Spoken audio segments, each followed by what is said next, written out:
Hello friends, എല്ലാവർക്കും നമസ്കാരം. പവിത്രത്തിൽ നമ്മുടെ വേദിക്കും വിക്രത്തിനും താമസിക്കാനുള്ള സ്ഥലമൊക്കെ ഗീവർഗീസ് അച്ഛനോട് പറഞ്ഞ് ശരിയാക്കി കൊടുക്കുകയാണ് കേട്ടോ.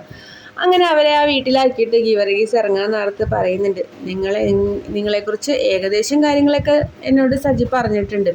എന്ത് കാര്യത്തിന് വേണ്ടിയിട്ടാണോ നിങ്ങളിവിടെ വന്നത്, അതെല്ലാം കർത്താവിൻ്റെ അനുഗ്രഹം കൊണ്ട് എല്ലാം ശരിയാവാൻ ഞാൻ പ്രാർത്ഥിക്കാമെന്നൊക്കെ പറയുകയാണ് കേട്ടോ. ഈ സമയത്ത് നമ്മുടെ മാഷിൻ്റെ വീട്ടിൽ വിശ്വത്തിന് ഫോൺ വരികയാണ് കേട്ടോ. അത് പോലീസ് സ്റ്റേഷനിലേക്കാണ്. കമലത്തിനെയും കൊണ്ട് സ്റ്റേഷനിൽ ഹാജരാവാനാണ് കേട്ടോ പറയുന്നത്. ഇത് കേട്ട് നമ്മുടെ വിശ്വനും ശ്രീജയും കൂടി മാഷിൻ്റെ അടുത്ത് വന്നിട്ട് പറയും, അച്ഛ അമ്മയും കൊണ്ട് സ്റ്റേഷനിൽ ചെല്ലാൻ പറഞ്ഞു എന്ന് പറയാണ്.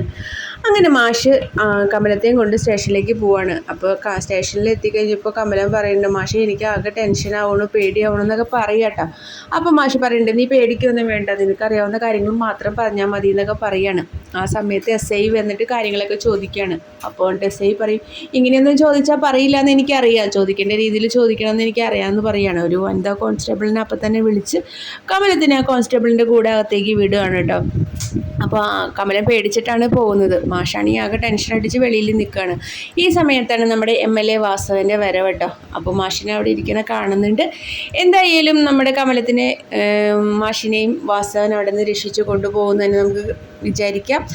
ആ സമയത്ത് നമ്മുടെ വേദയും വിക്രം വീട്ടിലേക്ക് വേണ്ട സാധനങ്ങളൊക്കെ വാങ്ങിക്കാൻ വേണ്ടി ഒരു കടയിലേക്ക് വരികയാണ്. അപ്പോൾ അവിടെ ഒരു പരിചയം പോലെ തോന്നിക്കുന്ന ഒരാൾ വിക്രത്തിനോട് വന്ന് സംസാരിക്കുന്നുണ്ട് കേട്ടോ.